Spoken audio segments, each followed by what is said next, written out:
آئیے دوستو اجتماع گاہ کی کچھ جھلکیں دیکھتے ہیں۔ آج کی اجتماع گاہ کی ویڈیو کے اندر ہم آپ کو ایسی شخصیت سے ملائیں گے جن کا نام سن کر آپ دھنگ رہ جائیں گے۔ مولانا یوسف جو مولانا سعد کے فرزند ہے اور پورے دنیا کے امیر ہے، تبلیغ جماعت کے سب سے بڑے امیر ہے، عالمی امیر مولانا یوسف صاحب کا بیان جو ہے اجتماع گاہ میں تقریباً 2.5 سے 3 گھنٹہ ہوا۔ بعد اس کے دعا ہوئی، اس کے بعد عشاء کی نماز بھی، اور عشاء کے بعد نماز کے بعد ساتھی جو ہے تو اپنے گھر کے لیے روا دوا ہو گئے۔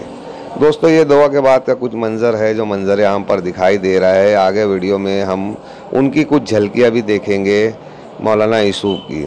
مولانا یوسف جو کہنا چاہیے عالمی امیر ہے، عالمی امیر ہونے کے بنا پر آج انہوں نے مالیگاؤں تشریف لائی، اور مالیگاؤں تشریف کا لانے کے بعد اجتماع گاہ میں شرکت فرمایا اور بیان کیا۔ بیان کے بعد میں دعا کی، دعا کے بعد میں نماز بھی، نماز کے بعد پروگرام جو ہے اللہ کے فضل و کرم سے، رحم و کرم سے، کامیابی سے ہمکنار ہوا۔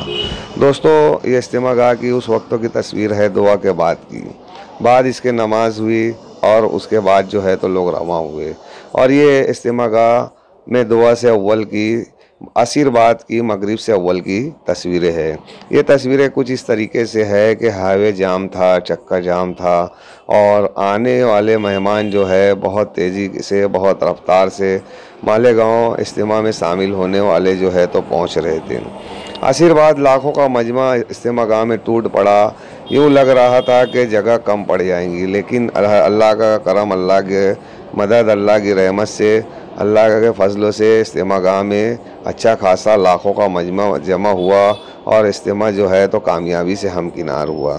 جس طریقے سے آپ ٹریفک دیکھ رہے ہو، یہ ٹریفک مسلسل 6 سے 8 گھنٹہ جو ہے تو جام رہا۔ آنے جانے والی بیرون شہر کی بڑی ٹرکیں وغیرہ اور کار وغیرہ جو ہے تو ان کو دقتوں کا سامنا کرنا پڑا، اس بنا پر کہ اجتماع کی ٹریفک کے بنا پر ان کا آنا جانا دوبھر ہو گیا۔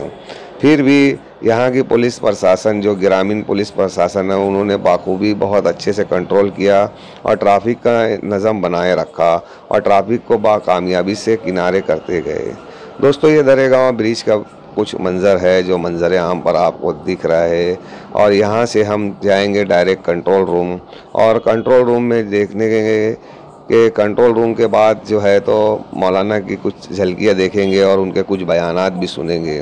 یہ کنٹرول روم سے نکل کر میرا جو ویڈیو ہے مولانا یوسف کے اوپر ایک بچے نے بنایا، اور وہ بچے نے وہ ویڈیو مجھ کو دے دی، اور میں اپنے چینل کے ذریعے آپ تک کے پہنچا رہا ہوں۔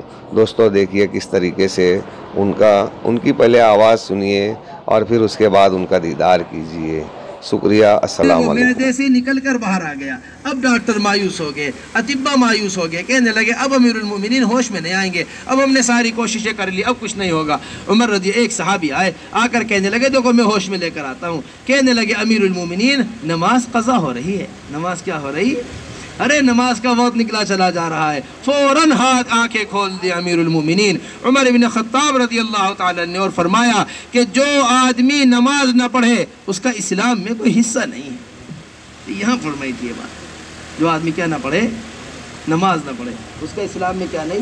یہ ہمارے حضرت کہہ رہے تھے کہ اس زمانے کے اندر ہماری روحیں بے ہوش ہو گئی ہیں، روحیں بے ہوش ہو گئی، جسم ہوش کے اندر ہیں۔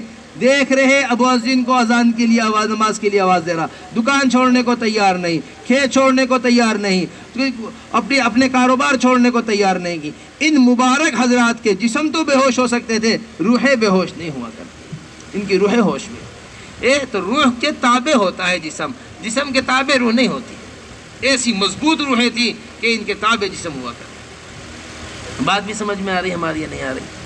بس میرے محترم دوستو، نماز کو تو مضبوطی سے پکڑ لو، اہتمام کیا کرو نماز کے پڑھنے کا۔ کچھ بھی حالات آ جائیں نماز کو مت چھوڑا کرو، یہ مت سوچا کرو کہ بعد میں پڑھ لیں گے۔ یہ مؤذن کا اذان دینا ہمارا امتحان ہے۔ شٹر گرایا، اب گراتے ہی گاہک دکان کے اوپر آ گیا، اجی پورے مہینے کا سودا سلف چاہیے، لمبی چوڑی فہرست لے کر آ گیا، شٹر گرایا تھا اذان کے اوپر۔ اگر اللہ پر یقین ہے تو اس کے قدم دکان کی طرف نہیں اٹھیں گے، اس کے قدم نماز کی طرف اٹھیں گے۔ گاہک سے کہے گا اذان ہو گئی، تم بھی مسجد چلو، میں بھی مسجد چل رہا۔ حضرت کو تو اتنا پیارا بیان ہے، میں آپ کو سناؤں۔ کیونکہ ایک قدم رکھا سیڑھی کے اوپر، پیچھے سے آدمی آیا کہ وزیر صاحب دروازے کے اوپر کھڑے ہیں، وزیر گھر کے اندر انتظار کر رہا ہے، فوراً چلیے واپس۔ اگر اذان کے اوپر قدم اٹھایا ہے، یقین اللہ کا ہے تو اس کا قدم وزیر کی طرف چلیں گے، اگر یقین وزیر کا ہے تو قدم وزیر کی طرف چلیں گے۔ اب غور کر لیں خود، روزانہ صبح سے لے کے شام تک کے معمول کے اوپر سمجھ لو ہماری بات کو اچھی طریقے سے۔ حدیث شریف کے اندر آتا ہے صبح 2 جماعتیں اٹھتی ہیں، ایک جماعت جاتی ہے جس کے ہاتھ میں شیطان کا جھنڈا ہوتا ہے، ایک جماعت ہوتی ہے جس کے ہاتھ میں رحمان کا جھنڈا ہوتا ہے، مشکات شریف کی روایت ہے، جس کے ہاتھ میں رحمان کا جھنڈا ہوتا ہے۔ شیطان کا جھنڈا ان کے ہاتھ میں ہوتا ہے جو صبح اٹھ کر بازار چلے جاتے ہیں، سارا دن بازار کے اندر رہتے ہیں۔ رحمان کا جھنڈا ان کے ہاتھ میں ہوتا ہے جو صبح اٹھ کر مسجد آ کر نماز پڑھتے ہیں۔ صبح اٹھ کر کہاں آگے؟ مسجد آگے، مسجد آ کر کیا پڑھ رہے ہیں؟ نماز پڑھ رہے۔ اب یہ دکان پہ جاویں، اب یہ کھیت پہ جاویں، اب یہ کاروبار میں جاویں، اب یہ آفسوں میں جاویں، جہاں بھی جا رہے ہیں رحمان کا جھنڈا ہاتھ میں لیے جا رہے ہیں، پہچانے جا رہے ہیں رحمان کے بندے۔ فرشتے ان کے ساتھ مدد میں لگے ہوئے ہیں، فرشتے ان کے ساتھ کہاں لگے ہوئے ہیں؟ مدد میں لگے ہوئے ہیں۔ تو میرے محترم دوستو، نماز کی پابندی، مسائل کا حل جو ہے وہ نماز کے اوپر مسائل کا حل ہوگا۔ نماز ایسی ہونی چاہیے ہماری کہ ہمارے سارے مسائل کو حل کرنے والی بن جائے، جیسے حضرات صحابہ رضی اللہ مجمعین کی نماز سارے مسائل کو حل کرنے والی تھی۔ ایسی نماز ہوا کرتی تھی، نماز کے واسطے جیل کے اندر پانی منگوا لیا، بادل جیل کے اندر برسا، نماز نہیں چھوڑنے کی۔ سمجھو ہمارے، ہم تو کچھ بھی نہیں کر پا رہے، میں کیسے سمجھاؤں آپ کو؟